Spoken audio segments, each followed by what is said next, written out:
محمد ہے ہمارے اور ہم امت محمد کی۔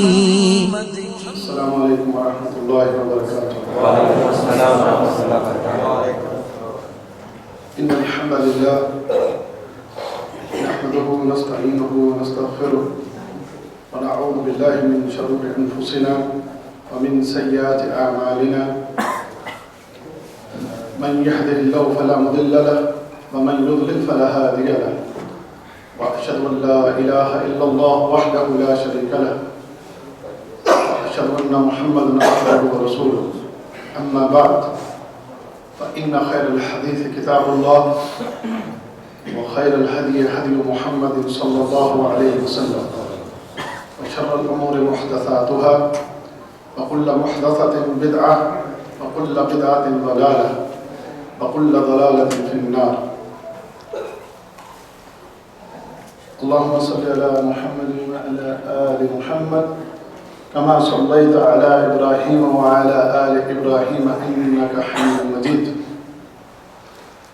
اللهم بارك على محمد وعلى آل محمد كما باركت على إبراهيم وعلى آل إبراهيم إنك حميد مجيد۔ سبحانك لا علم لنا إلا ما علمتنا إنك أنت العليم الحكيم۔ رب اشرح لي صدري ويسر لي أمري واحلل عقدة من لساني يفقهوا قولي۔ قال الله تبارك وتعالى في القرآن الحكيم، أعوذ بالله من الشيطان الرجيم،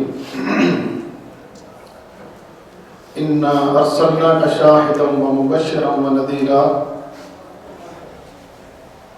لتؤمنوا بالله ورسوله وتعزروه وتوقروه وتسبحوه بكرة وأصيلا۔ قابل احترام دوستوں، بھائیوں اور بزرگوں، میں آج جس موضوع پر بات کرنے لگا ہوں وہ موضوع بڑا اہم ہے۔ ایک ایسی شخصیت کے حوالے سے کچھ باتیں آپ کے سامنے کرنا ہے کہ جو شخصیت، جو ہستی ہمیں ہماری جان، ہمارے مال، ہماری اولاد، ہمارے کاروبار، اس دنیا کی ایک ایک چیز سے زیادہ وہ ہمیں محبوب اور پیارے ہیں، یعنی محمد رسول اللہ صلی اللہ علیہ وسلم۔ اللہ تعالیٰ کی جتنی مخلوق ہے، اس پوری مخلوق میں نبی صلی اللہ علیہ وسلم جیسا کوئی بھی نہیں۔ ساری مخلوق، وہ مخلوق زمینوں میں رہنے والی ہے، آسمانوں میں رہنے والی، ساری مخلوق میں سب سے اعلیٰ و افضل محمد رسول اللہ صلی اللہ علیہ وسلم۔ تو مجھے ان کے دفاع میں کچھ کہنا ہے۔ بھائی نے گھڑی لا کر میرے سامنے رکھی، میں نے کہا اس کو اٹھا لو آج یہاں سے۔ نبی صلی اللہ علیہ وسلم کے لیے تھوڑا ٹائم زیادہ بیٹھ جائے، کوئی مسئلہ ہے؟ جس کو ہو تو وہ چلا جائے، کوئی بات نہیں، اور جسے محبت ہے وہ بیٹھا ہے۔ لیکن زیادہ لمبا بھی نہیں کروں گا، اگر تھوڑا وقت زیادہ ہو جائے۔ محمد رسول اللہ صلی اللہ علیہ وسلم کے لیے اس موضوع کی آج ضرورت کیوں پیش آئی؟ آپ جانتے ہیں کہ چند دن پہلے فرانس میں ایک واقعہ پیش آیا۔ وہ لوگ کہ جنہوں نے نبی کریم صلی اللہ علیہ وسلم کی شان میں گستاخی کی تھی، اور لوگوں کو قتل کیا گیا۔ اس کے بعد اسی فرانس میں، اسی ادارے میں کہ جس ادارے کے لوگ مارے گئے، اس ادارے کے لوگوں نے دوبارہ پھر اسی گستاخی کو دہرایا اور پہلے سے زیادہ طاقت اور قوت کے ساتھ دہرایا. میگزین چھاپا گیا اور میگزین کے اوپر جو ہے نبی کریم صلی اللہ علیہ وسلم کے خاکے بنا کر آپ کی شان میں گستاخی کی گئی اور اس کی کوئی 60 لاکھ کاپیاں انہوں نے تقسیم کی دنیا میں. 60 لاکھ کاپیاں. اور مزید ان کا یہ کہنا ہے کہ ہم اپنی اس اشاعت کو کروڑوں کی شکل میں لے کر جائیں گے. کروڑوں کی تعداد میں ہم اپنے جریدے کو چھاپیں گے اور ہم مسلمانوں کے نبی کی اسی طریقے سے گستاخی کریں گے جیسے پہلے کی ہے. تو ایسے حالات میں جب نبی کریم صلی اللہ علیہ وسلم کی ذات، آپ کی شان، آپ کے مقام اور مرتبہ، اگر کوئی گستاخی کرتا ہے آپ کی شان میں، آپ کی ذات، آپ کے مقام اور مرتبے کے متعلق، تو مسلمانوں کی یہ ڈیوٹی بنتی ہے، مسلمانوں کی یہ ذمہ داری ہے کہ وہ پھر اپنے نبی کا دفاع کرے، وہ اپنے نبی کا دفاع کرے. یہ ہم پر محمد رسول اللہ صلی اللہ علیہ وسلم کا حق بھی ہے، اس ذات کا، اس ہستی کا ہم پر یہ حق ہے. ہماری ماں کو، ہمارے باپ کو کوئی اگر برا بھلا کہے تو ہم برداشت کرتے ہیں. ہماری ماں کو، ہمارے باپ کو اگر کوئی برا بھلا کہے تو ہم برداشت کرتے ہیں؟ نہیں کرتے. تو ہمیں تو محمد رسول اللہ صلی اللہ علیہ وسلم اپنی ماں سے، اپنی باپ سے، اپنے تمام رشتہ داروں سے زیادہ محبوب ہے. تو پھر ہم یہ کیسے برداشت کر سکتے ہیں کہ کوئی ہمارے نبی کی شان میں گستاخی کرے؟ اللہ اکبر. میرے دوستوں اور میرے بھائیوں، اس وقت دنیا کے جیسے حالات ہیں، ہم کوئی شدت پسندی کی بات نہیں کرنا چاہتے، ہم کوئی لڑائی اور جھگڑے والی بات نہیں کرنا چاہتے، ہم کوئی یہ آپ کو نہیں کہتے کہ اب آپ اٹھیں، یا ہم یہ نہیں کہتے اٹھو بندوق اٹھا لو، اسلحہ اٹھا لو اور ایک جنگ شروع کر دو. ہم آپ سے یہ نہیں کہتے. ہم یہ تو کہنے کا حق رکھتے ہیں یا اس بات کی ترغیب تو دلا سکتے ہیں کہ اپنی زبان سے، جو اللہ تعالیٰ نے تمہیں یہ زبان دی ہے، اپنی اس زبان سے ان ظالموں کا غوبت کرواؤ کہ جنہوں نے محمد رسول اللہ صلی اللہ علیہ وسلم کی شان میں گستاخی کی ہے. اپنی زبان سے، اپنے قلم سے، اپنی تحریر سے ان کی گستاخیوں کا جواب ہو. اور مسلمانوں کو نبی کریم صلی اللہ علیہ وسلم کا یہ حکم ہے. آپ نے ارشاد فرمایا، من رأى منکم منکرا فلیغیرہ بیدہ. تم میں سے اگر کوئی بھی کوئی غلط کام دیکھے تو پہلا طریقہ یہ ہو کہ اپنے ہاتھ سے اس کو روکو. فإن لم يستطع، اور اگر تم اپنے ہاتھ سے اس کو روکنے کی ہمت، طاقت نہیں رکھتے تو فبلسانہ، پھر کیا کرو؟ اپنی زبان سے. فإن لم يستطع، اور اگر تم اس کی بھی طاقت نہیں رکھتے فبقلبہ وذلک اضعف الایمان، پھر تم اپنے دل میں اس کو برا خیال کرو اور یہ ایمان کا سب سے کمزور ترین درجہ ہے. تو ہم آپ سے یہ نہیں کہتے کہ اب آپ اٹھیں، تلوار اور بندوق اٹھا لیں اور ایک لڑائی اور ایک جھگڑا شروع کر دیں. ہم آپ کو یہ نہیں کہتے. ہم آپ کو یہ درمیانے درجے کی جو بات ہے، ہم اس پر آپ لوگوں کو ضرور اس بات کی ترغیب دلائیں گے کہ یارو کچھ نہیں کر سکتے تو اپنی زبان سے اپنے نبی کی شان مقام مرتبے کو بیان کرو. اور وہ ظالم جو نبی کریم صلی اللہ علیہ وسلم کی شان میں گستاخی کرنے والے، انہیں ان کی اوقات یاد دلا دو. انہیں بتاؤ کہ تمہاری حیثیت کیا ہے اور ہمارے نبی کا مقام کیا ہے.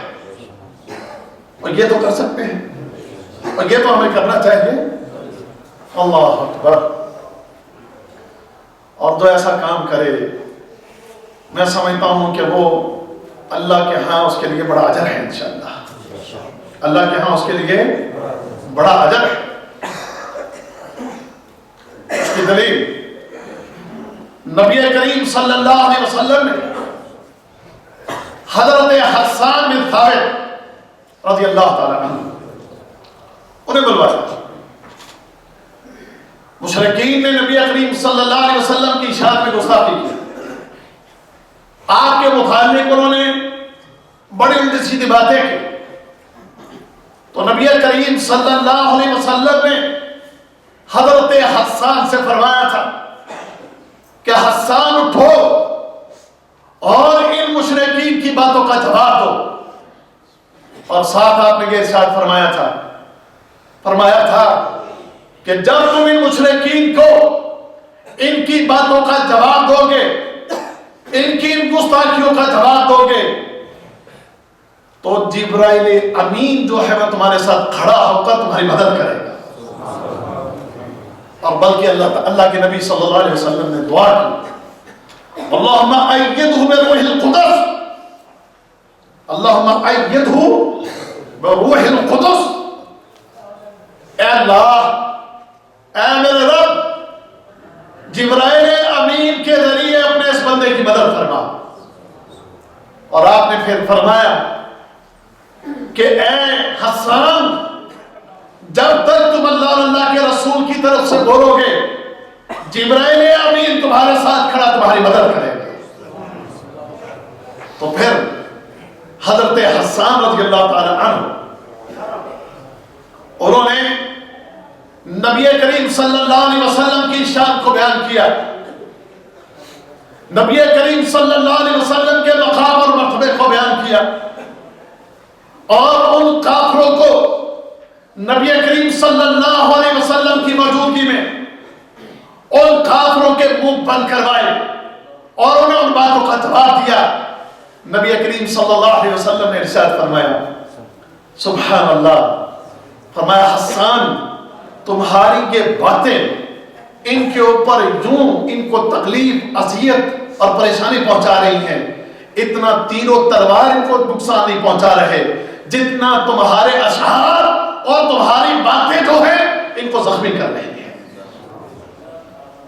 اور نبی کریم صلی اللہ علیہ وسلم نے ایک بات اور ارشاد فرمائی حضرت حسان سے، فرمایا حجام حسان، حسان نے ان کی گستاخیوں کا جواب دیا. ان کی گستاخیوں کا جواب دینے کی شکل میں فرمایا فشفا بشفا، حسان تیرے جواب سے، حسان تیری باتوں سے ان ظالم و کافروں کے سینے چھلنی ہوئے اور مسلمانوں کے سینے ٹھنڈے ہو گئے، اور مسلمانوں کے سینے ٹھنڈے ہو گئے. اللہ اکبر. ایک دفعہ حضرت عائشہ صدیقہ رضی اللہ تعالی عنہ ان کے پاس کسی نے حضرت حسان کے متعلق کچھ کہا، تو حضرت عائشہ رضی اللہ تعالی عنہ کہتی ہیں کہ دیکھ خاموش رہو، حسان کو کچھ نہ کہو. حسان تو وہ ہے جو نبی کریم صلی اللہ علیہ وسلم کی تعریفیں کیا کرتا تھا، اور مشرکوں کو، کافروں کو، وہ جو نبی کریم صلی اللہ علیہ وسلم کی شان میں گستاخی کرتے تھے حضرت حسان اس کا جواب دیا کرتے تھے. لہذا تم حضرت حسان کو برا بھلا مت کہو. یعنی اس کا مطلب یہ ہوا کہ اگر نبی کریم صلی اللہ علیہ وسلم آپ کی ذات، آپ کے مقام، آپ کے مرتبے، آپ کی شان، اس کے دفاع میں اگر آپ کچھ کہیں، نبی کریم صلی اللہ علیہ وسلم کی شان کو بیان کریں اور گستاخی کرنے والوں کو ان کا جواب دے تو آپ کے لیے انشاءاللہ وہ باعث اجر ہوگا، آپ کے لیے وہ باعث اجر ہوگا۔ تو لہذا ہم یہ حق رکھتے ہیں کہ ہم اپنے نبی صلی اللہ علیہ وسلم کی شان کا دفاع کریں، اور جنہوں نے ایسی باتیں کہی ہیں ان کو ان کی اوقات یاد دلائیں۔ میرے دوست اور میرے بھائی، اس وقت کے دنیا میں جتنا بھی شر اور جتنا بھی فساد ہے، اس سارے شر اور فساد کی جڑ یہودی ہے۔ سارے شر اور فساد کی جڑ جو ہے وہ کون ہے؟ وہ یہودی ہے۔ اس وقت پوری دنیا کی جتنی بھی اس وقت نیوز ایجنسیاں، اس وقت دنیا میں جتنے بھی یہ میڈیا کے ادارے، اس وقت دنیا میں جتنا بھی آپ کو یہ میڈیا نظر آتا ہے، اس سارے میڈیا کو ہینڈل کرنے والے یہودی ہیں۔ اس سارے اس سارے میڈیا کے اوپر اصل حکومت جو ہے وہ یہودیوں کی ہے، اور یہود ایک ایسی قوم ہے کہ انہوں نے ہمیشہ اللہ کے نبیوں کی مخالفت کی ہے۔ یہ یہودیوں کی ایک تاریخ ہے، یہ ایک یہودیوں کی پرانی عادت ہے۔ اللہ تعالیٰ نے ان کے اوپر بڑے احسان کیے، رب کائنات نے ان کے اوپر اپنی بڑی نعمتیں تمام کی، اللہ تعالیٰ نے ان کے اوپر بڑے احسان کیے، لیکن ان ظالموں نے ہمیشہ اللہ تعالیٰ کی بھی مخالفت کی، اور اللہ نے جو نبی دنیا میں بھیجے، اللہ کے بھیجے ہوئے نبیوں کی بھی مخالفت کی۔ نہ صرف مخالفت کی بلکہ ان نبیوں کو قتل بھی کر دیا کرتے تھے۔ اس کے ہلکی سی تاریخ مختصر سی میں آپ کے سامنے رکھتا ہوں کہ یہودیوں کی عادتیں کیا ہیں، ان یہودیوں کی کرتوتیں کیا ہیں، ان یہودیوں نے ہمیشہ کیا کردار ادا کیا ہے۔ سب سے پہلے تو دیکھیں کہ اللہ رب العزت قرآن حکیم میں ان یہودیوں کے متعلق ارشاد فرماتے ہیں۔ سورہ مائدہ میں فرمایا لَتَجِدَنَّ أَشَدَّ النَّاسِ عَدَاوَةً لِلَّذِينَ آمَنُوا الْيَهُودَ وَالَّذِينَ أَشْرَكُوا۔ اللہ رب العزت کیا فرماتے ہیں سورہ مائدہ میں؟ فرمایا کہ تم ضرور بضرور مسلمانوں کے سب سے بڑے دشمن، اہل ایمان کے سب سے بڑے دشمن، اہل ایمان کے ساتھ سب سے زیادہ دعوت رکھنے والے، اہل ایمان کے ساتھ سب سے زیادہ دشمنی رکھنے والے یہودی ہیں اور مشرکین ہیں۔ یعنی یہ خبر ہمیں کس نے دی؟ اللہ کی خبر غلط تو نہیں ہو سکتی؟ کیا خیال ہے؟ اللہ تعالیٰ کی خبر جو ہے وہ بالکل درست ہے، اللہ تعالیٰ خبر دیتے ہیں۔ فرمایا کہ ضرور بضرور ان یہودیوں کو تم اہل ایمان کا سب سے زیادہ دشمن اور سب سے زیادہ عداوت کرنے والا۔ یہ سورہ مائدہ اس کی آیت نمبر کی 82 ہے، اس میں اللہ رب العزت نے ان کی حقیقت کو ہمارے سامنے بیان کرنا ہے۔ اب دیکھیے میرے بھائیوں، یہ یہود قوم، اس کی ابتدا، ان کی جو ہے نسل وہ کہاں سے ہے؟ حضرت یعقوب علیہ السلام کے جن کا لقب جو تھا اسرائیل تھا۔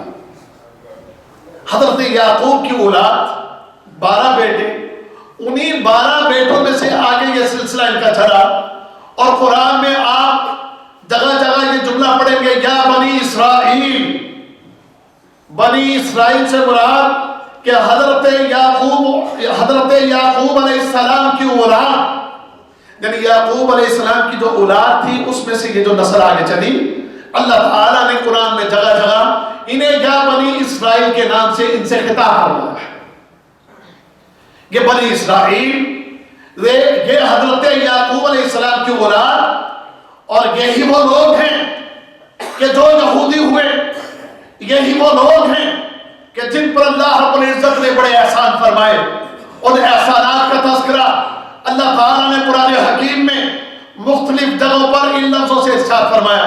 فرمایا یا بنی اسرائیل، اے بنی اسرائیل، اذکروا نعمتی، اس نعمت کو میری کو یاد کرو، التی انعمت علیکم وانی فضلتکم علی العالمین، اللہ تعالیٰ فرماتے ہیں اے بنی اسرائیل تم میری اس نعمت کو یاد کرو کہ جو میں نے تم پر انعام کیا، اور میں نے تمہیں تمام جہانوں میں تم سے پہلے جتنی قومیں اور امتیں گزری تھیں ان پر میں نے تم کو فضیلت عطا فرمائی۔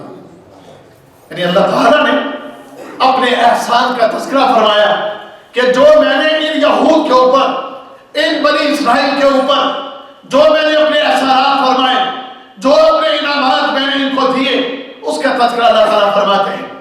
اور ایک جگہ ان احسانات میں سے کچھ چیزوں کا تذکرہ اللہ تعالیٰ نے ان لفظوں سے فرمایا وَإِذْ قَالَ مُوسَىٰ لِقَوْمِهِ، جب موسیٰ علیہ السلام نے اپنی قوم سے کہا یا قوم اذکروا نعمت اللہ علیکم، اللہ تعالیٰ کی اس نعمت کو تم یاد کرو، اذ جعل فیکم انبیاء، کہ جب اللہ رب العزت نے تمہارے اندر سے نبیوں کو پیدا کیا، وجعلکم ملوکا، اور تمہیں اللہ رب العزت نے بادشاہت عطا فرمائی، وآتاکم ما لم یؤتی احدا من العالمین، اور اللہ رب العزت نے تمہیں وہ چیزیں دیں جو تم سے پہلے ان سارے جہانوں میں اللہ نے کسی کو نہیں دی تھی۔ یعنی بنی اسرائیل پر اللہ کی احسان کہ حضرت یعقوب علیہ السلام کے بعد جو سلسلہ نسل چلا، اس کے بعد جتنے نبی آئے اللہ تعالیٰ نے اسی بنی اسرائیل کی اولاد میں سے انہی میں سے اللہ نے نبیوں کو بھیجا۔ اسی طرح اللہ تعالیٰ نے دنیا میں اس زمین پر جو بادشاہتیں عطا فرمائی، وہ بادشاہتیں بھی اللہ نے انہی بنی اسرائیل کی اولادوں کو دی۔ اور اسی طرح رب کائنات نے دنیا میں انہیں بڑی بڑی نعمتوں سے نوازا، انہیں حکومتیں عطا کی، انہیں مال و دولت کی فراوانیاں عطا فرمائی۔ اور اسی طرح آپ جانتے ہیں کہ موسیٰ علیہ السلام کی جب بعثت ہوئی تو اس وقت یہ لوگ فرعون کے ہاں قیدی تھے، فرعون کے ہاں یہ غلامی کی، مجبوری کی، ذلت کی اور رسوائی کی زندگی بسر کر رہے تھے۔ رب کائنات نے ان پر احسان کیا، موسیٰ علیہ السلام کو بھیج کر فرعون کی غلامیوں سے نجات دی۔ فرعون کی غلامیوں سے نکالنے کے بعد پھر اللہ تعالیٰ نے پھر ان کو حکومتیں عطا فرمائی، اور ان کے لیے آسمانوں سے کھانا بھی نازل فرماتا تھا۔ من و سلوہ، آپ کو یاد ہے من و سلوہ آپ نے سنا ہے؟ انہی یہودیوں کے لیے اللہ نے اس قوم کے ساتھ بڑے لاڈ کیے، اس قوم پر اللہ نے بڑے احسان کیے، اس قوم پر اللہ نے اپنی بڑی مہربانیاں کی اور بڑے احسانات اس خالق اس مالک نے اس بنی اسرائیل کے اوپر کیے۔ انہیں من و سلوہ دیا، فرعون سے ان کو نجات دلائی، ان کو پھر بادشاہتیں دی۔ سبحان اللہ، موسیٰ علیہ السلام جیسا نبی دیا۔ موسیٰ علیہ السلام ان کے لیے پتھر پر آسان آتے تھے، ان کے لیے پتھروں میں سے 12 چشمے پھوٹ پڑتے تھے۔ رب کائنات نے ایسی ایسی نشانیاں ان کے لیے دنیا میں نازل فرمائی، سبحان اللہ، اس سے پہلے کسی قوم کو وہ نشانیاں بھی اللہ تعالیٰ نے عطا نہیں فرمائی تھی۔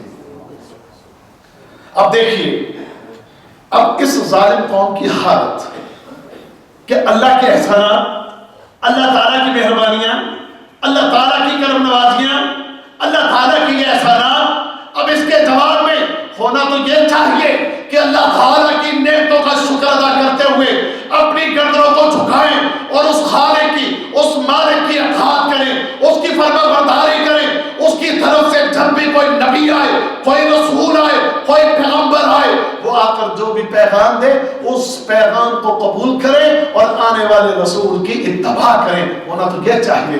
لیکن ان ظالموں نے اس کے برعکس کیا، آنے والے نبیوں کو تنگ کرتے تھے، آنے والے نبیوں کو پریشان کرتے تھے، یہاں تک کہ قتل کر دیا کرتے تھے۔ موسیٰ علیہ السلام کو بھی ان ظالموں نے بڑا تنگ کیا، بڑا پریشان کیا۔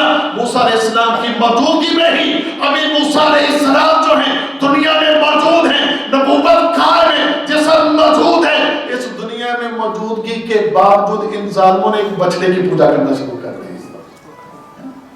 اتنی بڑی نافرمان یہ قوم تھی۔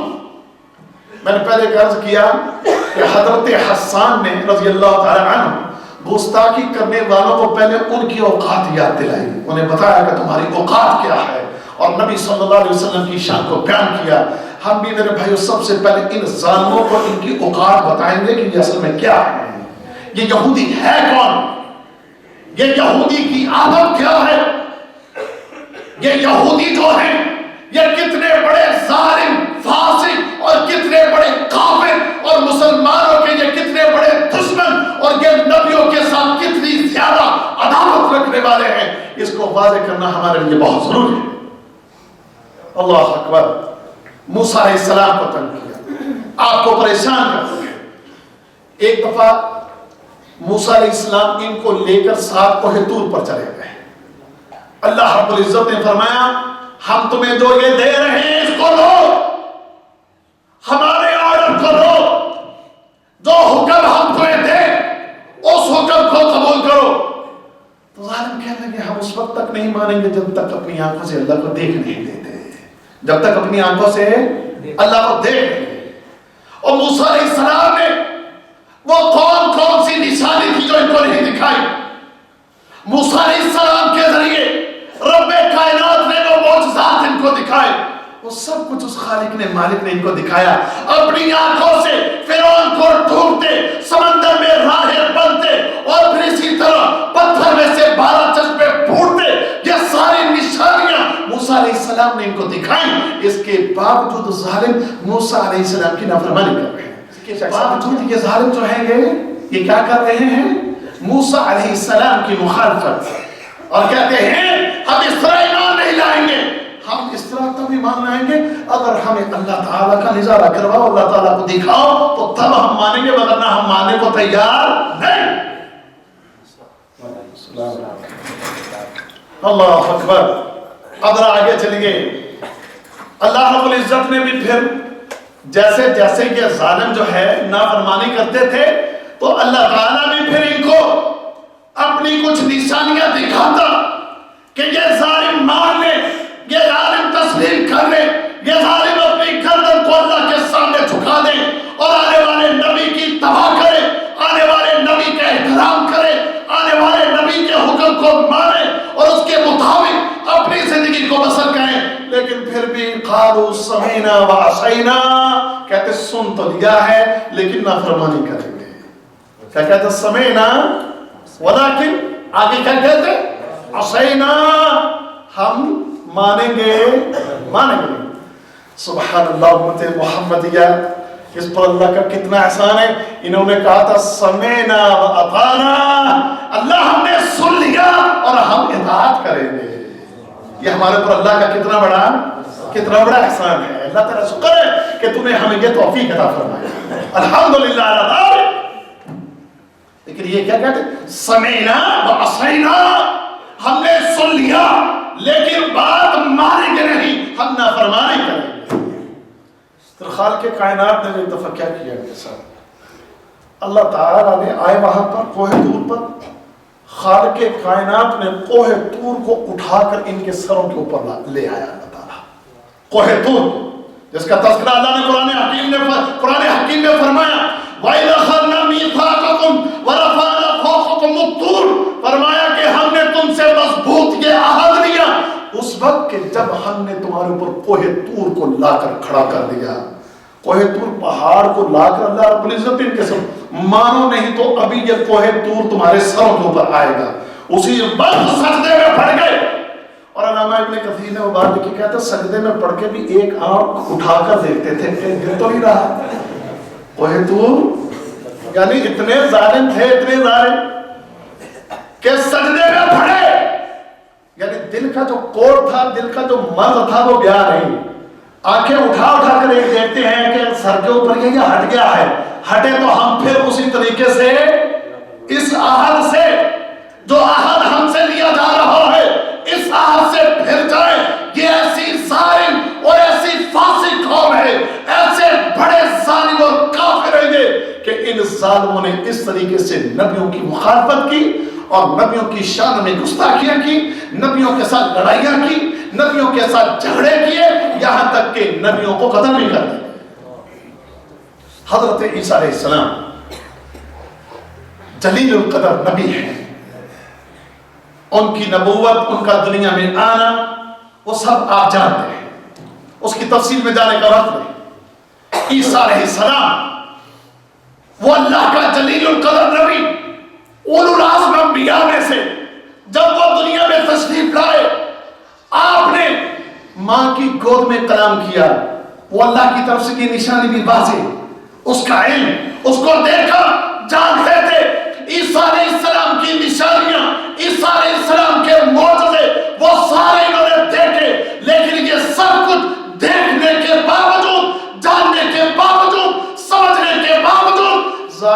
علیہ السلام کے اوپر یہ الزام لگاتے تھے معاذ اللہ معاذ اللہ معاذ اللہ. کیا کہتے تھے یہ یہودی؟ کیا کہتے تھے؟ کیا کہتے تھے؟ نہیں یہودی اللہ کا بیٹا نہیں کہتے تھے. کیا بات کر رہے ہو تم یار؟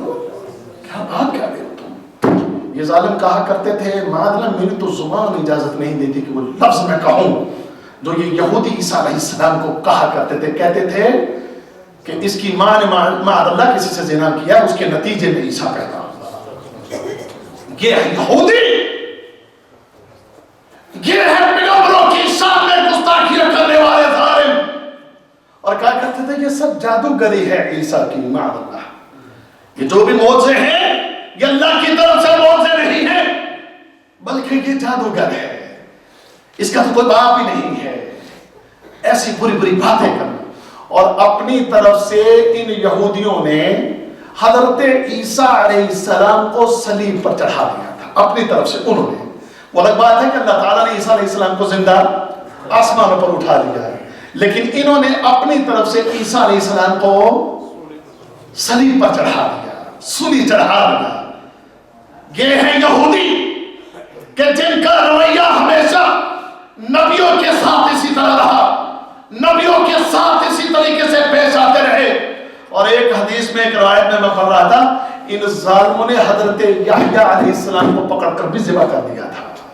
حضرت یحییٰ علیہ السلام کو بھی انہی ظالموں نے، انہی یہودیوں نے حضرت زکریا علیہ السلام کو شہید کیا، حضرت یحییٰ علیہ السلام کو ذبح کیا، اور اپنی طرف سے عیسیٰ علیہ السلام کو بھی انہوں نے صلیب پر چڑھایا. لیکن اللہ تعالیٰ نے انہیں زندہ آسمانوں پر اٹھا کر ان کے ہاتھوں سے بچا دیا. اور پھر میرے بھائی اس کے بعد ہمارے نبی محمد رسول اللہ صلی اللہ علیہ وسلم تشریف لائے. ہمارے نبی محمد رسول اللہ صلی اللہ علیہ وسلم دنیا میں تشریف لائے. دنیا میں تشریف لائی کہ جس جیسا آج تک نہ آیا ہے اور قیامت تک نہ آئے گا. وہ ہستی کہ جو اس پوری مخلوق میں سب سے اعلیٰ اور افضل ہستی ہے، سب سے اعلیٰ اور سب سے افضل ہستی. رب کائنات نے محمد رسول اللہ صلی اللہ علیہ وسلم کو جو مقام دیا ہے، جو مرتبہ دیا ہے، جو شان عطا فرمائی ہے کائنات میں، اس زمین پر، آسمانوں میں جتنی مخلوق ہے، ان سب سے اونچا اور بلند مقام نبی کریم صلی اللہ علیہ وسلم کو عطا فرمایا. لیکن ان ظالموں نے اس عظیم ترین ہستی کو بھی معاف نہیں کیا. ان یہودیوں نے محمد رسول اللہ صلی اللہ علیہ وسلم کو بھی معاف نہیں کیا. اور یہ بات نہیں تھی کہ یہ نبی صلی اللہ علیہ وسلم کو جانتے نہیں تھے، جانتے تھے. جیسے اللہ تعالیٰ نے ایک جگہ ارشاد فرمایا نا یعرفونہ کما یعرفون ابناءہم. اے محمد صلی اللہ علیہ وسلم یہ آپ کو اسی طرح پہچانتے ہیں، یہ آپ کو اسی طرح جانتے ہیں جس طرح یہ اپنی اولادوں کو جانتے ہیں، جس طرح یہ اپنی اولادوں کو جانتے ہیں. یہ محمد صلی اللہ علیہ وسلم کی ذات سے ناواقف نہیں تھے. اور اللہ تعالیٰ نے انہیں جو کتابیں دی تورات میں، زبور میں، خالق کائنات نے ان کتابوں میں بھی نبی کریم صلی اللہ علیہ وسلم کے آنے کا، آپ کی بعثت کا، آپ کی نشانیوں کا اللہ رب العزت نے ان کتابوں میں تذکرہ فرمایا تھا کہ میرا ایک نبی آئے گا جس کی یہ علامتیں، یہ نشانیاں ہوں گی، یہ وقت ہوگا، یہ زمانہ ہوگا، یہ علاقہ ہوگا. رب کائنات نے وہ نشانیاں ان کی کتابوں میں خالق نے نازل فرمائی تھی، کو بتایا. سے مسلم کی ایک روایت ہے نبی کریم صلی اللہ علیہ وسلم ایک دفعہ ایک جگہ سے گزر رہے تھے، ساتھ میں ابو بکر عمر فاروق رضی اللہ تعالی عنہما وہ بھی. تو ایک یہودی کے پاس سے گزر ہوا. یہودی تورات لے کر بیٹھا ہے اور قریب اس کا بیٹا جو ہے وہ قریب المرگ ہے، مرنے کے قریب ہے. نبی کریم صلی اللہ علیہ وسلم نے اس کو دیکھا کہ یہ تورات پڑھ رہا ہے. اللہ کے نبی نے فرمایا کہ اس وقت اس کا بیٹا قریب المرگ ہے، تو ایسی حالت میں اس کا دل جو ہے تھوڑا اور بھی ایسی پریشانی کے وقت میں بندے کا دل جو ہوتا ہے وہ کیا ہوتا ہے؟ تھوڑا نرم ہوتا ہے. تو میں اسی بات پوچھوں. نبی صلی اللہ علیہ وسلم نے فرمایا تمہارے ہاتھ میں تورات ہے، سچ سچ بتاؤ کہ اس کتاب میں تم میرے متعلق خبریں پاتے ہو کہ نہیں پاتے؟ نبی صلی اللہ علیہ وسلم نے سے پوچھا. اس شخص نے نظر اٹھائی اور نظر اٹھا کر کہنے لگا، کہتا نہیں، آپ کے متعلق کوئی بات بھی ہماری اس کتاب میں نہیں ہے. اور وہ جو بیٹا قریب المرگ ہے اس نے آنکھیں کھول دی اور آنکھیں کھول کر کہنے لگا اے محمد صلی اللہ علیہ وسلم، آپ کے متعلق خبریں، آپ کی نشانیاں اس کتاب کے اندر موجود ہیں. میرا باپ جھوٹ بولتا ہے، میرا باپ جو ہے یہ جھوٹ بولتا ہے. نبی صلی اللہ علیہ وسلم نے اس لڑکے کو کہا، فرمایا کہ تم کلمہ پڑھ لو. اس لڑکے نے کلمہ پڑھ لیا اور جو ہی کلمہ پڑھا وہ فوت ہو گیا. اللہ اکبر. اب اگلی بات سنیے. نبی صلی اللہ علیہ وسلم نے صحابہ سے وہ آگے بڑھا اپنے بیٹے کو پکڑنے کے لیے، اٹھانے کے لیے. نبی صلی اللہ علیہ وسلم نے اپنے صحابہ سے فرمایا آگے بڑھو، اس یہودی سے اپنے مسلمان بھائی کو لے لو، اس کے کفن اور دفن کا معاملہ ہم کریں گے. اس کے کفن اور دفن کا معاملہ ہم کریں گے. اب اس یہودی کو اس پر کوئی حق نہیں تھا.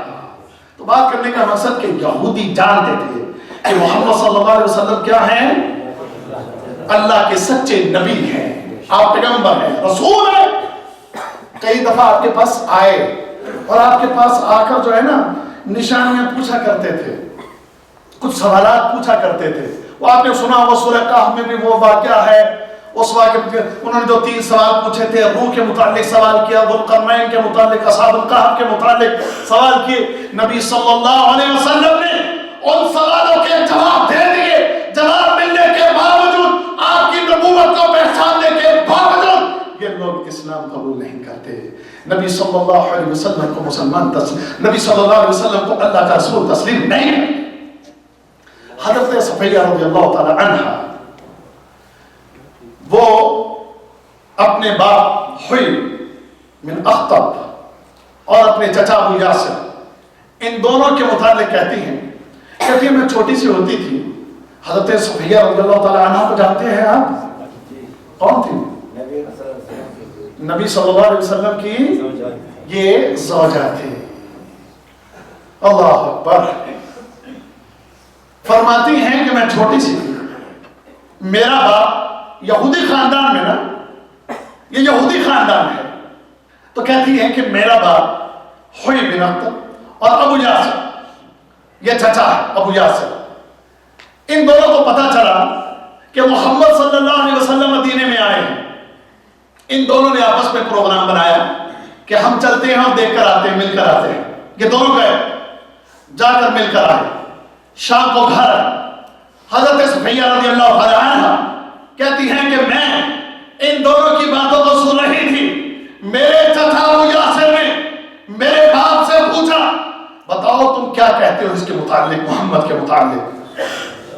تو حی بن اخطب کہنے لگا کہ یہ وہی ہے جس کا تذکرہ ہماری کتابوں میں ہے، یہ وہی ہے جس کا تذکرہ ہماری کتابوں میں ہے. یعنی یہ وہی نبی ہے، یہ وہی رسول ہے کہ جس کے متعلق ہمیں خبر دی گئی. ابو یاسر نے کہا پھر بتاؤ کیا فیصلہ کرتے ہو؟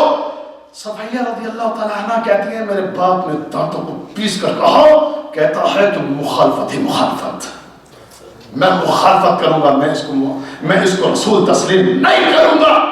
حضرت صفیہ رضی اللہ تعالیٰ عنہ کہتی ہیں میں یہ ساری باتیں سن رہی تھی.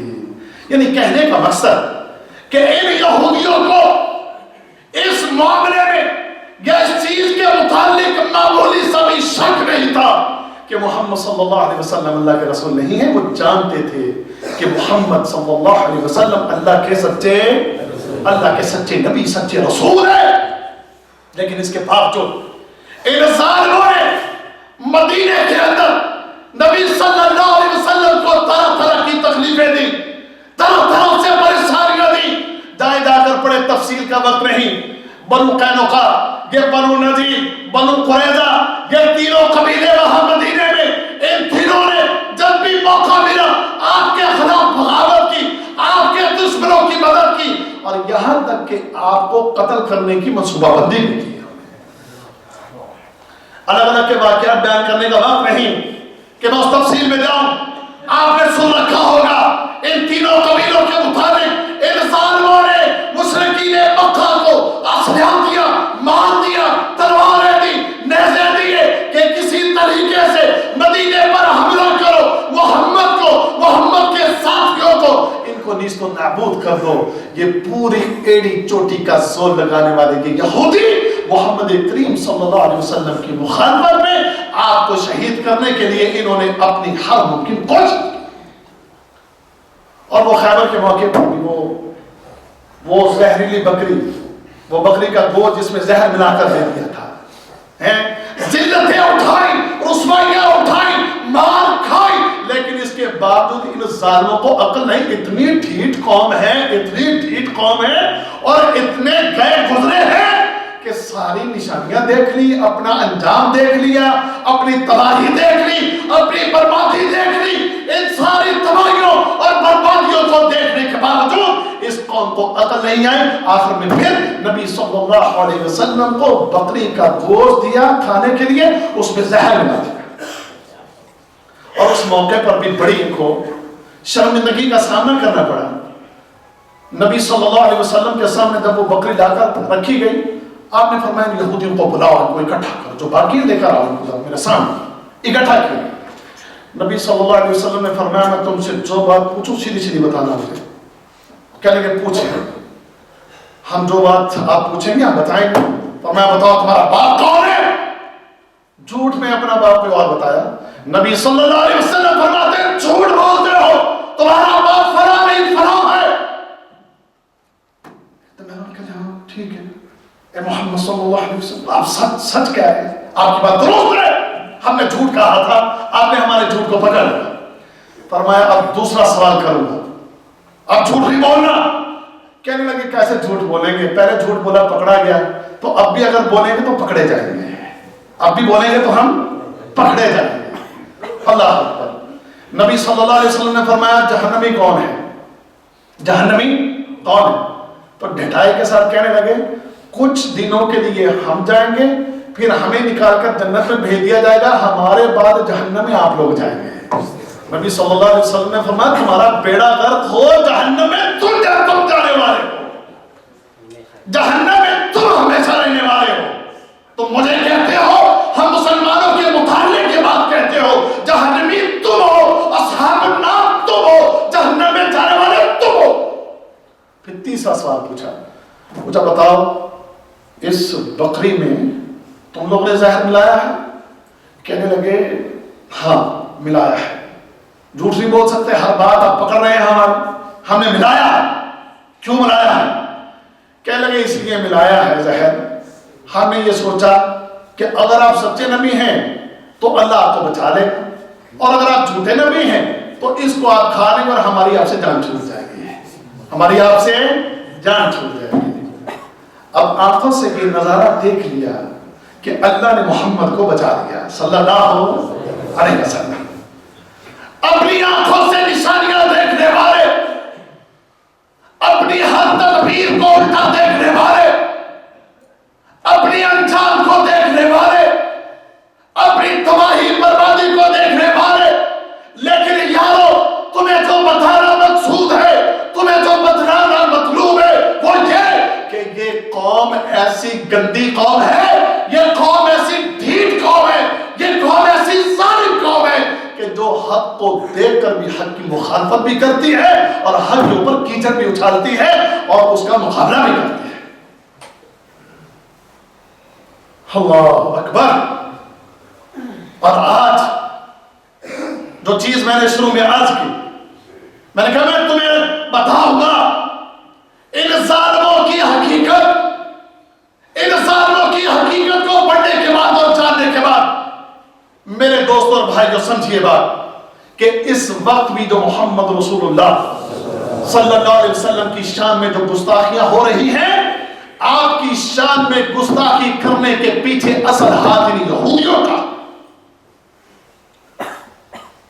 اس وقت پوری دنیا میں مسلمانوں سے کہا جاتا ہے مسلمان دہشت گرد ہے, مسلمان دہشت گرد ہے، مسلمان فسادی ہے، مسلمان ٹیررسٹ ہے، ٹیررزم ہے، دہشت گردی ہے، یہ ہے وہ ہے، نہیں رب کعبہ کی قسم اس دنیا میں سب سے بڑا ٹیررسٹ، اس دنیا میں سب سے بڑا دہشت گرد، اس دنیا میں سب سے بڑا ظالم، اس دنیا میں سب سے بڑا فاسق یہ یہودی ہے،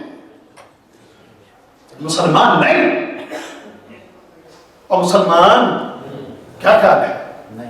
مسلمان نہیں، سبحان اللہ۔ اور ہمیں تو ہمارے نبی صلی اللہ علیہ وسلم نے اور جو سکھایا، سبحان اللہ، جو دین دیا ہمیں ہمارے نبی نے وہ تو امن کا پیغام ہے۔ ہمیں ہمارے نبی نے جو دین دیا، ہمیں ہمارے نبی نے واللہ جو پیغام دیا، اس پیغام میں ہمارے نبی نے اس دنیا میں امن کا پیغام دیا، اس دنیا کو بتایا انسانیت کی قدر کرو، کمزوروں کی قدر کرو، غریبوں کی قدر کرو، بچوں کی قدر کرو، عورتوں کی قدر کرو، کمزوروں کا احساس کرو، امیروں کو اور بڑے بڑے دولت مندوں کو، بڑے بڑے جاگیرداروں کو محمد صلی اللہ علیہ وسلم نے عاجزی کا، انکساری کا، محبت کا، شفقت کا اور پیار کا درس دیا۔ ہمیں کہتے ہو دہشت گرد، ہمیں تو درس دیا ہمارے نبی نے۔ ہمارے نبی کی یہ شان ہے، ہمارے نبی کا یہ مقام ہے، ہمارے نبی کا یہ مرتبہ ہے، ہمارے نبی کی یہ واللہ ہماری نظر میں یہ ہمارے نبی کی حیثیت ہے کہ ہمارا نبی ایک ایسی ذات تھی اور ایک ایسی ہستی تھی، سبحان اللہ، کہ جس نے پوری دنیا کے لوگوں کو امن فراہم کیا ہے، پوری دنیا کو محبت کا پیغام دیا ہے۔ دنیا میں پیچھے ہوئے، دنیا میں ظلم کا شکار، دنیا میں نچلے طبقے کو عزت کا تاج پہنانے والے محمد رسول اللہ صلی اللہ علیہ وسلم، اور ہمارے دلوں کا نور، ہمارے دلوں کی روشنی، ہمارے دلوں کی ٹھنڈک، ہمارے آنکھوں کی ٹھنڈک، ہمارے دلوں دماغ کی ٹھنڈک، ہماری زندگی کی بہار محمد رسول اللہ صلی اللہ علیہ وسلم۔ ہماری زندگیاں بھی قربان، ہمارے مال بھی قربان، ہماری جان قربان، ہماری اولاد قربان، اپنے نبی پر ہمارا سب کچھ قربان ہے۔ ہم جواب دیں گے انسانوں کو، ہم انسانوں کو سب سے پہلے ان کی اصلیت اور ان کی اوقات ان کو دکھائیں کہ جو آج ہمارے نبی کی شان میں گستاخیاں کر رہے ہیں، اللہ اکبر، یہ بندروں اور سوروں کا گوشت کھانے والے نجس اور ناپاک، یہ کیا جانے محمد کریم کے مقام اور مرتبے کو، کیا ہے ہمارے نبی صلی اللہ علیہ وسلم۔ سبحان ان اللہ وملائکتہ یصلون علی النبی، کہ جس کے اوپر کائنات کا خالق و مالک اور اس کائنات کے خالق و مالک کے فرشتے جس پر درود پڑھے، اور جس کی شان اور جس کا مقام اور مرتبہ یہ ہو، یہ بندروں اور سوروں کا گوشت کھانے والے نجس اور ناپاک گستاخیاں کرے اور ہم چپ رہ جائیں، اور جن کی تعریفیں آسمانوں سے رب نازل فرمائے، جن کے مکان کو، جن کی شان کو خالق کائنات بیان فرمائے، وما ارسلناک الا رحمتا للعالمین۔ اللہ اپنے نبی کی تعریفیں کر رہا ہے، اللہ اپنے نبی کی انک لعلی خلق عظیم، میرا نبی تو وہ ہے جس کا اخلاق جو ہے وہ بہت بلند، اس کی شان میں گستاخیاں کرتے ہو ظالمو۔ سبحان اللہ، سدرۃ المنتہا تک بلا کر بتایا کہ اس نبی کا مقام کیا ہے، کہاں تک بلا کے؟ سدرۃ المنتہا تک بلا کے، سارے نبیوں کی امامت کروا کے، سارے نبیوں کا امام بنا کر بتایا کہ یہ امام الانبیاء ہے محمد رسول اللہ صلی اللہ علیہ وسلم۔ جس نبی کو معراج ہوئی، آسمانوں پر تشریف لے گیا، فرشتے جس کو سلام کہے، ابراہیم علیہ السلام جس کو سلام کہے، موسیٰ علیہ السلام جس کو سلام کہے، ہارون علیہ السلام جس کو سلام کہے، یوسف علیہ السلام جس کو سلام کہے، اور سارے نبی اور سارے فرشتے جس کو سلام کہیں، اور ظالم یہودی اور ظالم کافر تو اس نبی کی میں گستاخیاں کرتا ہے ظالم. اللہ اکبر. ہمارے لیے تو ہمارا نبی سبحان اللہ دنیا میں تشریف لایا تو اس کے آنے کی وجہ سے اللہ نے ہم پر بڑی مہربانیاں فرما دی. سبحان اللہ. ہمارے لیے اتنی نرمیاں ہو گئی دین کے معاملات میں ہمارے نبی کے آنے کی وجہ سے. اور اللہ تعالیٰ نے اس کو مومنین پر احسان بیان فرمایا ہے کہ محمد کریم تمہیں عطا کر کے ہم نے مومنوں تم پر بڑا احسان کیا ہے. کیا کیا اللہ تعالیٰ فرمایا نہیں لَقَدْ مَنَّ اللَّهُ عَلَى الْمُؤْمِنِينَ إِذْ بَعَثَ فِيهِمْ رَسُولًا مِنْ أَنفُسِهِمْ يَتْلُو عَلَيْهِمْ آيَاتِهِ وَيُزَكِّيهِمْ وَيُعَلِّمُهُمُ الْكِتَابَ وَالْحِكْمَةَ وَإِنْ كَانُوا مِنْ قَبْلُ لَفِي ضَلَالٍ مُبِينٍ. اللہ فرماتے مومنوں ہم نے تم پر بہت بڑا احسان کیا ہے کہ جب ہم نے تمہاری طرف محمد رسول اللہ کو بھیجا کہ جو تم پر اللہ کی کتاب کو پڑھتا ہے, جو تم پر اللہ کی کتاب کو پڑھتا ہے, جو تمہیں کتاب سکھاتا ہے, جو تمہیں حدیث سکھاتا ہے, جو تمہارا تزکیہ کرتا ہے, جو تمہیں جہنم سے بچا کر جنت کی راہ پر لگاتا ہے.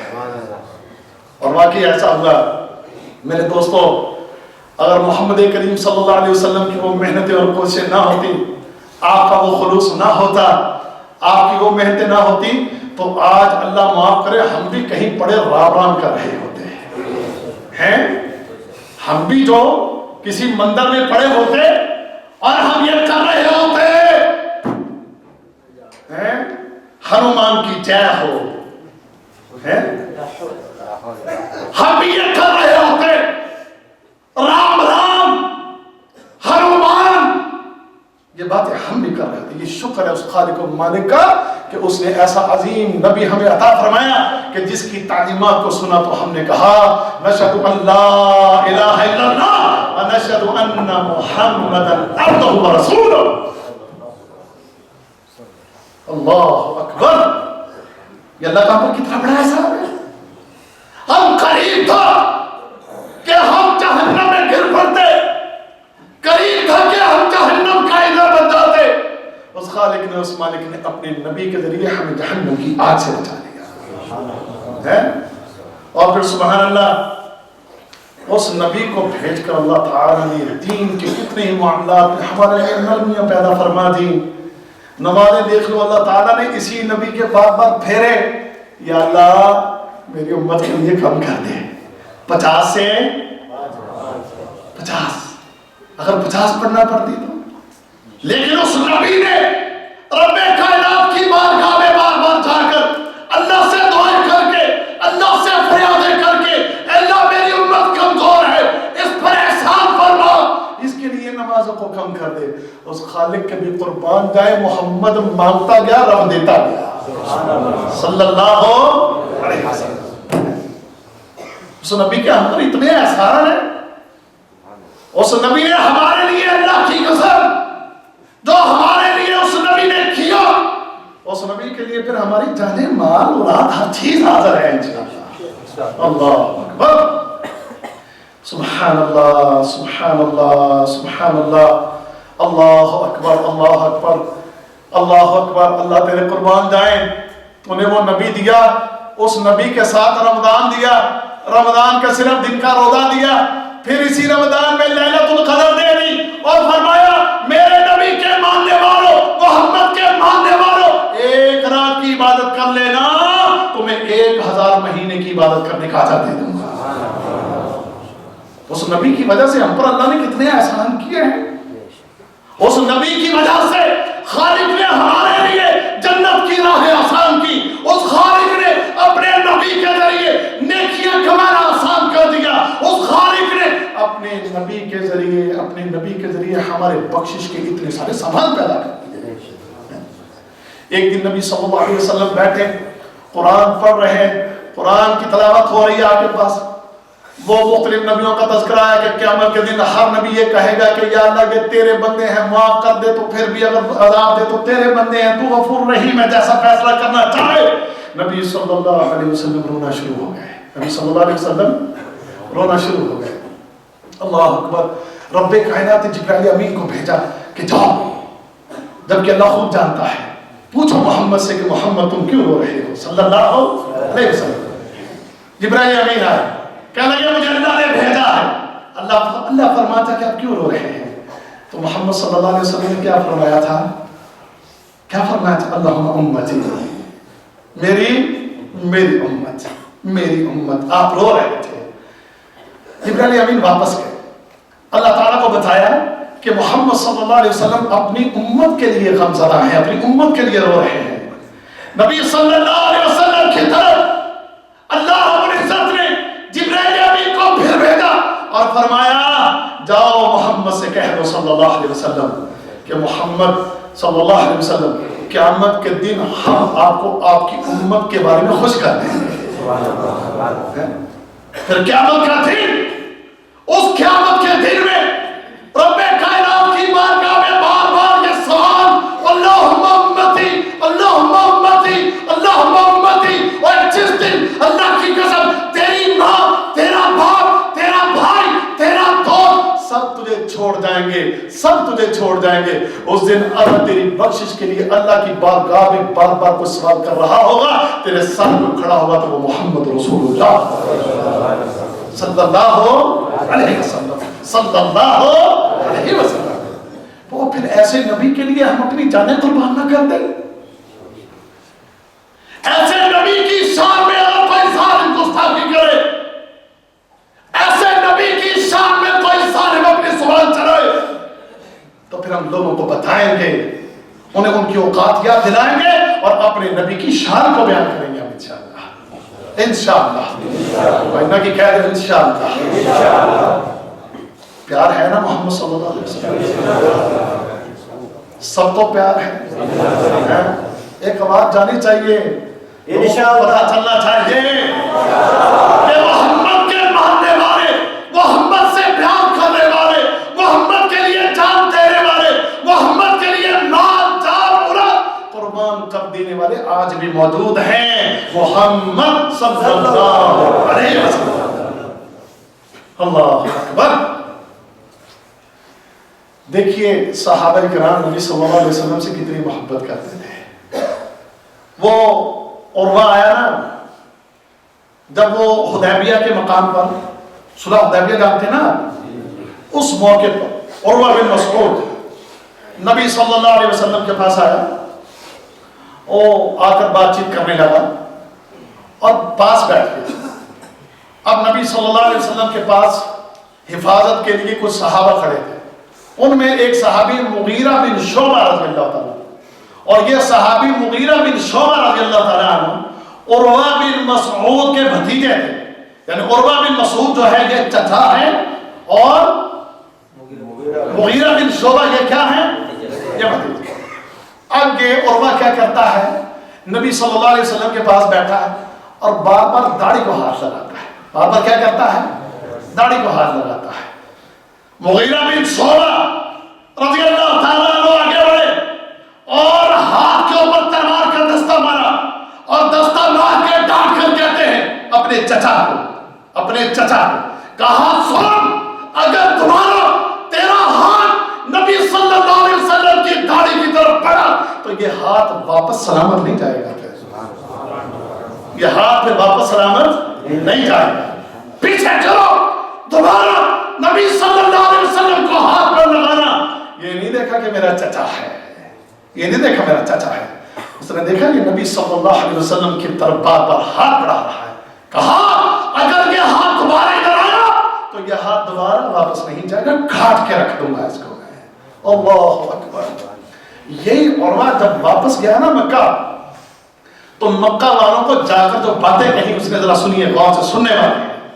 جا کر کہنے لگا میں بڑے بڑے بادشاہوں اور سلطانوں کے دربار میں گیا ہوں اور بڑے بڑے بادشاہوں اور سلطانوں کی تعظیم ہوتی میں نے دیکھی ہے.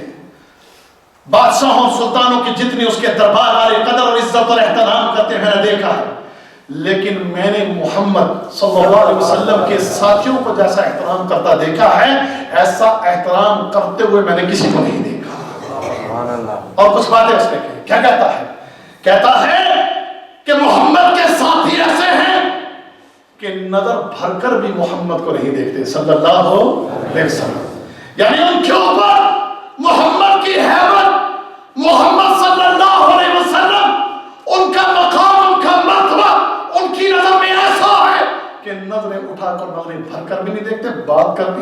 جھکا کر اس کے ساتھ بات کرتے ہیں. اور دوسری بات کہی، کیا کہتا ہے؟ کہتا ہے کہ میں نے ان کو دیکھا کہ محمد کے پاس صلی اللہ علیہ وسلم اس کے پاس بات کرتے ہوئے اپنی آواز کو بھی بلند نہیں کرتے، آواز کو بھی بڑی پست رکھتے ہیں.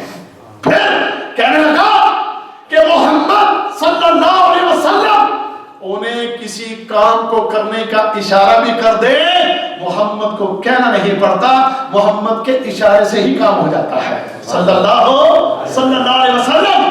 اور ان کا نبی اگر تھوکتا بھی ہے تو وہ زمین پر نہیں گرتا، ان کے کسی نہ کسی کے ہاتھ پر گرتا ہے، ان میں سے کسی نہ کسی کے ہاتھ پر گرتا ہے. اور آگے جو اس نے کہا، کہنے لگا میں تم کو بتا دوں اے مکہ کے لوگوں، یہ جو میں منظر دیکھ کر آیا ہوں، یہ لوگ اپنی جانیں کو قربان کر دیں گے لیکن محمد کو نقصان پہنچانے نہیں دیں گے صلی اللہ علیہ وسلم. یہ اپنی جانیں تو قربان کر دیں گے لیکن محمد کو نقصان نہیں پہنچنے دیں گے. اور ایسے مناظر تاریخ نے دیکھے، کائنات نے وہ مناظر دیکھے. احد کے میدان میں یہ دو واقعے سنا کر بات کو ختم کر دیتا ہوں تاکہ میں زیادہ طول نہ، تو باتیں بہت میرے پاس دل کو بڑا کرتا ہے کہ نبی صلی اللہ علیہ وسلم کے دفاع میں ہم لوگوں کو بتائیں اور ان ظالموں کے ایمانوں تک اپنی آواز پہنچائیں کہ ہمیں اپنے نبی سے کتنا پیار ہے. ہم یہ باتیں برداشت نہیں کر سکتے کہ کوئی ہمارے نبی کی شان میں گستاخی کرے، ہم اس کو برداشت نہیں کر سکتے. اللہ اکبر. دو واقعے صرف. احد کے دن حضرت طلحہ بن عبید رضی اللہ تعالی نبی صلی اللہ علیہ وسلم کا دفاع کرتے ہوئے، جب جانتے ہیں وقتی طور پر مسلمانوں کو ہزیمت اٹھانا پڑی، پریشانی میں مبتلا ہوئے، حملہ کیا کافروں نے پلٹ کے، تو 9 صحابہ صرف آپ کے پاس رہ گئے تھے.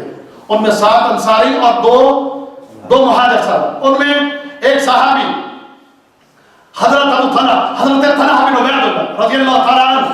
حضرت طلحہ وہ اکیلے مقابلہ کر رہے، لڑتے لہولہان ہو جاتے ہیں، اور یہاں تک کہ ایک ہاتھ ان کا شل ہو جاتا ہے. ایک ہاتھ نبی صلی اللہ علیہ وسلم کا دفاع کرتے ہوئے شل ہو جاتا ہے. اور اس کے بعد نبی صلی اللہ علیہ وسلم کو انہوں نے دیکھا کہ وہ احد کی چٹان میں کسی چٹان پر چڑھنے کی کوشش کر رہے ہیں، لیکن نبی صلی اللہ علیہ وسلم سے چٹان پر چڑھا نہیں جا رہا.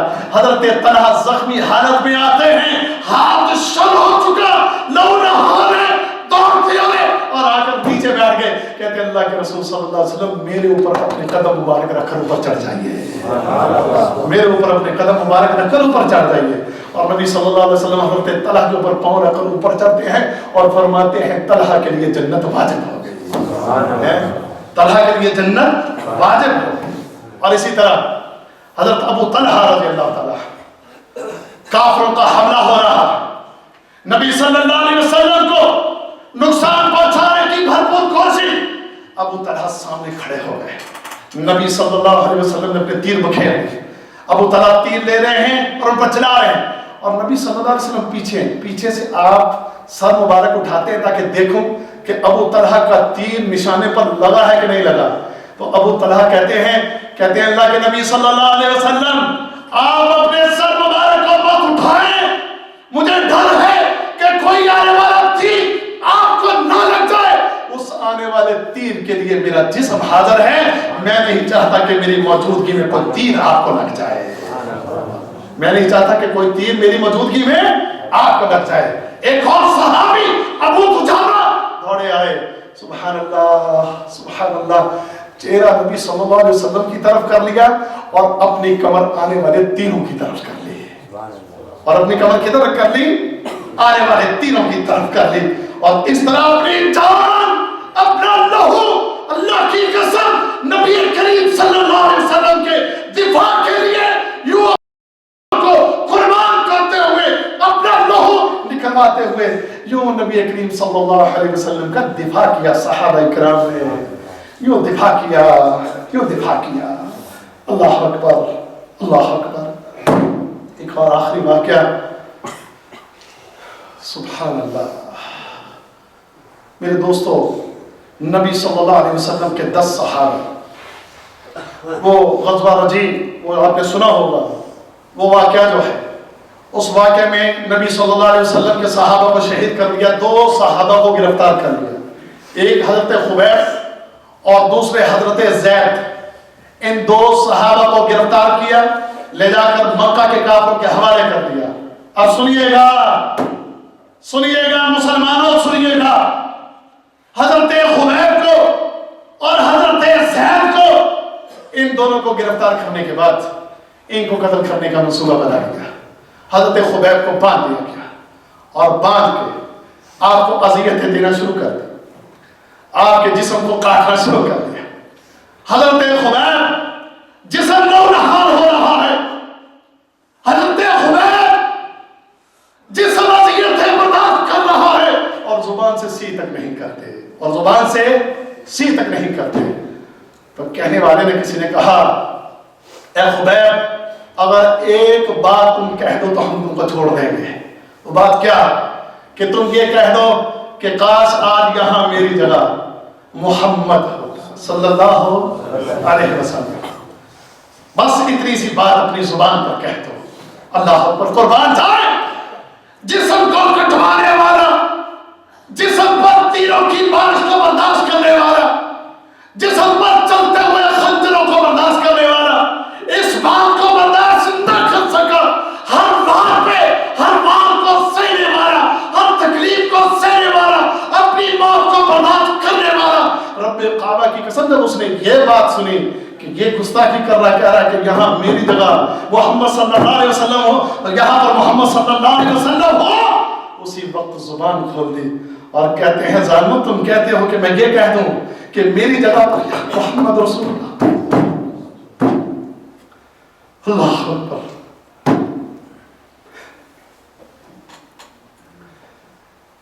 تلواروں کے وار سہنے والا، خنجروں کے وار سہنے والا، اپنے جسم کو کٹوانے والا، لیکن جب اپنے نبی کے متعلق یہ بات سنی، تڑپ اٹھا اور تڑپ کے کہنے لگا، تم کیا کہتے ہو؟ میں یہ کہوں کہ میری جگہ پر محمد ہو؟